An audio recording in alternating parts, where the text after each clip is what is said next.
মাননীয় মন্ত্রী, উনি যেমন ইসলাম নয়, জামাত ইসলামীও ইসলাম নয়। মানে স্পিকার, জামাত ইসলামীকে জানতে হলে 100 বছরের ইতিহাস জানতে হবে। অর্থমন্ত্রী বললেন যে আমার এই বাজেট ব্যবসার পরিবেশকে সহজ করার জন্য বাজেট দিয়েছি। ব্যবসায়ীদের কি বাংলাদেশ না? বাংলাদেশ 18 কোটি মানুষের বাংলাদেশ। কৃষক, শ্রমিক, মেহনতি মানুষ, সর্বস্তরের বাংলাদেশ। আপনি ব্যবসায়িক পরিবার, তাই ব্যবসায়ীদের জন্য বাজেট দিয়েছেন, বাংলার মানুষের জন্য বাজেট দেন নাই। তাই আজকে আমি সাইফুর রহমান মরহুম ওনাকে স্মরণ করছি। সময়ের সাথে সাথে দেখা দেয় নিত্য নতুন প্রয়োজন। রেডি থাকতে হয় প্রতি মুহূর্ত। তাই এলো ইনোভার, যেন আপনি লাইফে থাকেন রেডি প্রতিদিন। Innova, designed for now. উনি যখন বাজেট দিতেন তখন অপোজিশন লিডারদের কাছে টেলিফোন করতেন। আমি অর্থ মন্ত্রণালয়ে 2001 সালে কাজ করেছি।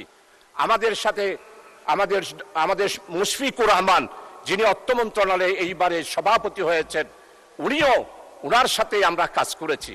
আমরা দেখেছি বাজেট যখন বক্তব্য পেশ করা হতো, এর আগেই উনি অপোজিশন লিডারের সাথে কথা বলতেন, বাজেট তৈরির ব্যাপারে সহযোগিতা চাইতেন। এইবারের বাজেট যারা তৈরি করেছেন এরা কারা?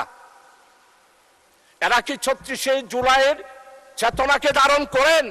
না। যারা বাজেট তৈরি করেছেন, অতীতে যেভাবে বাজেট তৈরি করেছেন 18 বছরে যারা স্বৈর শাসক ফ্যাসিস্ট, তাদের বাজেট যারা তৈরি করেছেন, এইবারও ঠিক তারাই বাজেট তৈরি করেছেন। আপনারা যদি আমাকে বলেন কে কে সেই রকম, আমি অবশ্যই ধরিয়ে দিতে পারবো, কিন্তু মহান পার্লামেন্টে আমি তাদের নাম ধরতে চাই না। আপনারাই চিন্তা করেন, এই বাজেট আপনারা যে তৈরি করেছেন, আপনারা সবাই স্লোগান দিয়েছেন নির্বাচনের আগে, আমাদের মতো সবার আগে বাংলাদেশ। এইবারের বাজেটে সবার আগে বাংলাদেশের এই স্লোগানটি কি প্রতিফলিত হয়েছে? এটা যদি প্রতিফলিত হতো তাইলে আপনারা কৃষি সম্পর্কে যেই বক্তব্য দিয়েছেন, বাজেট পেশ করেছেন, সেটা কি এইখানে আছে? আমাদের সম্মানিত কৃষি মন্ত্রী জনাব মাওলানা মতিউর রহমান নিজামী বাংলাদেশে 54 বছরে কৃষকদের জন্য মাওলানা মতিউর রহমান নিজামী মন্ত্রী হিসাবে যেই বিশাল পরিবর্তন করেছিল 4 দলীয় জোটের আমলে, সেটা 54 বছরের অন্য কোনো বাজেটে বা অন্য কোনো মন্ত্রী সেটা দেখাতে পারে নাই। সেটা কেমন?